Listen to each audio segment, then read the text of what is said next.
जी अस्सलाम वालेकुम। उम्मीद है कि आप सब लोग खैरियत से होंगे। इमरान खान साहब के खिलाफ जो फैसला आया आपको मालूम ही है। उसके बाद जिस तेजी से कानून के ऊपर अमल दरामद हुआ उसकी भी शायद ही कभी कोई नजीर हमने पाकिस्तान के अंदर पहले देखी हो कि अभी अदालत ने जो फैसला दिया था उसकी स्याही भी खुश्क नहीं हुई थी, इंक भी खुश्क नहीं हुई थी उस लिखे हुए फैसले की कि लाहौर के अंदर इमरान खान साहब को गिरफ्तार कर लिया गया, उनके घर पे छापा मार दिया गया। जब भी कोई फैसला आता है, अदालत कोई फैसला देती है, मोअज़्ज़िज़ अदालत, उस फैसले को उसके ऊपर अमल दरामद करने का एक तरीकाकार होता है, एक वारंट दिए जाते हैं, वो फैसला वहां पे पहुंचता है। ये कैसे हो सकता है कि फैसला आए इस्लामाबाद में और फौरन ही उसके ऊपर अमल दरामद शुरू हो जाए लाहौर के अंदर। इसके ऊपर इमरान खान साहब के जो अपने वकील हैं उन्होंने भी बड़ा एक कमेंट किया, इंटरेस्टिंग किस्म का। वो लिखते हैं, इंतजार हुसैन पंजोता साहब, ये वही इंतजार हुसैन पंजोता साहब हैं जो मुख्तलिफ मुकदमात के अंदर खान साहब को और इस तोशाखाना के मुकदमे में भी उनकी वो पैरवी कर रहे थे वहां पे दीगर वकला की टीम के साथ। अच्छा, वो लिखते हैं कि एक फैसला जो इस्लामाबाद में 12:30 बजे जिसका ऐलान किया गया उसकी कॉपी अदालती औकात के बाद जारी की गई, लेकिन खान साहब को 12:50 पर ही लाहौर में गिरफ्तार कर लिया गया, जबकि तहरीरी फैसला और वारंट दोनों ही मौजूद नहीं थे। ना वारंट था ना तहरीरी फैसला था। उससे पहले किस तरह गिरफ्तार कर लिया? सवाल यह है कि क्या ट्रायल के अंदर जो जल्दियां की गई वो अपनी जगह, लेकिन आज की गिरफ्तारी भी अगवा ही है। वो ये कह रहे हैं कि ना सिर्फ ये ट्रायल जिस तरीके से चलाया गया उसमें इतने मसाइल हैं, वो एक अलग बहस है, लेकिन इस ट्रायल के बाद ना फैसला आया था ना वारंट जारी किए गए, उसके बगैर ही उनको वहां से उठा लिया गया इमरान खान साहब को।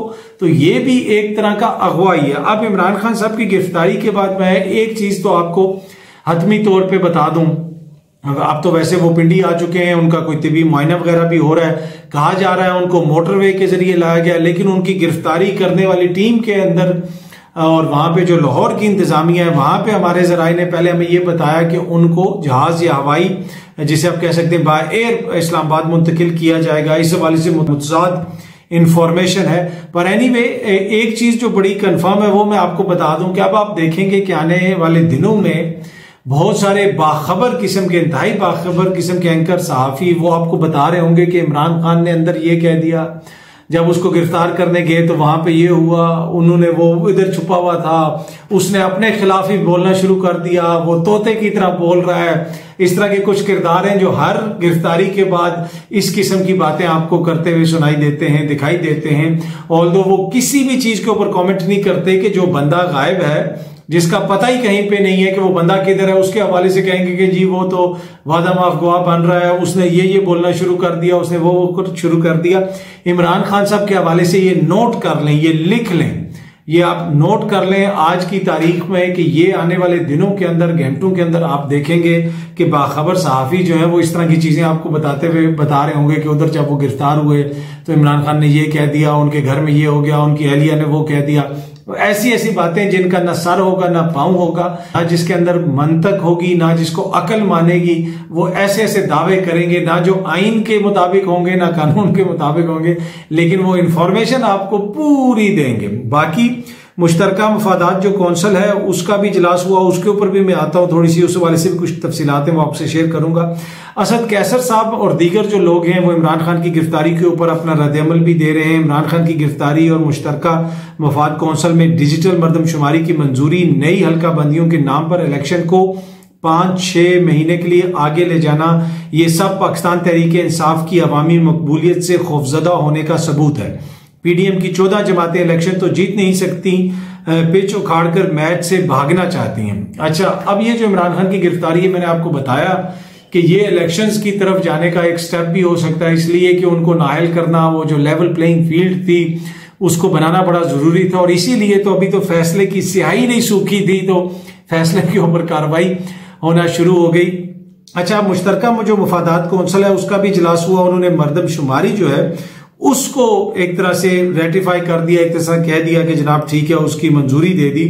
उस हवाले से पहले कुछ तहफ़्फ़ुज़ात का इज़हार पीपल्स पार्टी की सेनेटर्स जो हैं वो सेनेट के अंदर खड़े होके इस हवाले से तहफ़्फ़ुज़ात का इज़हार करते रहे कि जनाब कि वहां पे जो निगरान वज़ीर आला हैं वो किस तरह करेंगे, ये कैसे होगा, वैसे वो कैसे होगा, मतलब मुख्तलिफ इस हवाले से इतराजात सामने आते रहे, लेकिन अब वो सब कुछ हो गया। अब नई हल्का बंदियों की भी बात हो रही है और पंजाब हुकूमत की वो जो निगरान हुकूमत जिसका कोई अवामी मैंडेट नहीं है, जिसके पास कोई अवामी वोट नहीं है, जो पंजाब की अवाम के करोड़ों आवाम के बड़े इंपॉर्टेंट फैसले कर रही है, उन्हीं के वजीर जो हैं कंवर दिलशाद साहब, वो भी ये फरमा रहे हैं, इलेक्शन कमीशन में रह चुके हैं, उनका तजर्बा भी है, और वो ये फरमा रहे हैं कि नई मरदमशुमारी की मंजूरी, इलेक्शन कमीशन कानूनी तौर पर नई हल्का बंदियां करने का पाबंद हो गया है।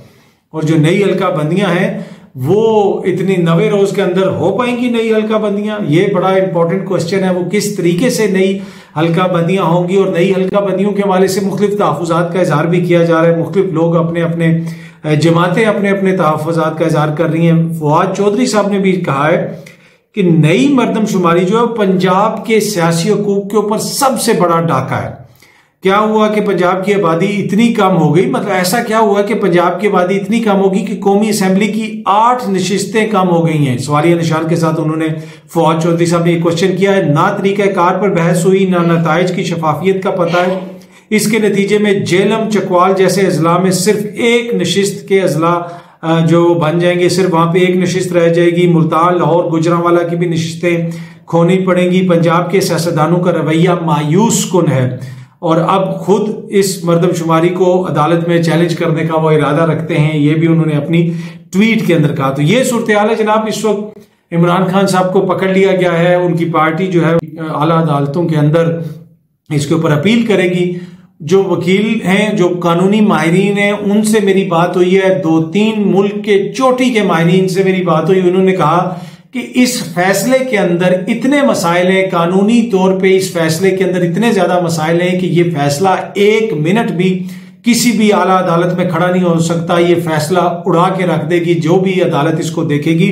अच्छा, दूसरी मजे की बात यह है कि ना सिर्फ कानूनी माहिरीन बल्कि इवन के जो सहाफी वहां पे कवर करते रहे, सीनियर सहाफी, वो भी अपनी ट्वीट्स में लिख रहे हैं, जो गैर जानिबदार सहाफी हैं, कि इसमें इतने मसाइल हैं कि ये हाई कोर्ट के अंदर इस फैसले का ठहरना जो है वो मुमकिन नहीं। लेकिन एक सियासी बयानियां बनाना मकसूद होता है। सियासी बयानियां बनाने के लिए हुकूमत तो इसके ऊपर बहुत कुछ कह रही है, दावे किए जा रहे हैं, देखें जी वो सादिक और अमीन जो बनता था उसका क्या हुआ।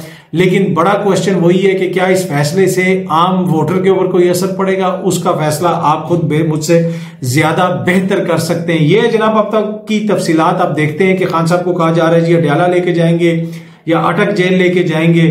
जिधर भी लेके जाएंगे, मेरे ख्याल में अगला जो हफ्ता है वो अदालतों के लिहाज से बड़ा इंपॉर्टेंट है। वहां से इंपॉर्टेंट फैसले आएंगे और अदालतों को अपने फैसलों के ऊपर फिर अमल दरामद भी करवाना पड़ेगा। अदालतों के फैसलों पे बड़ा इशू ये रहा है कि अमल दरामद नहीं हो रहा। लेकिन हमने पेशावर में गुज़िश्ता रोज देखा, वहां के चीफ जस्टिस ने पीटीआई के साबिक एमपीए की जो दोबारा गिरफ्तारी हुई उस पर उन्होंने स्टैंड लिया चीफ जस्टिस साहब ने, और उन्होंने कहा कि अभी वापस लेके आए, ऐसा नहीं होगा, अगर ये ना होता तो मैं इस्तीफा देके घर चला जाता, उन्होंने यहां तक कहा।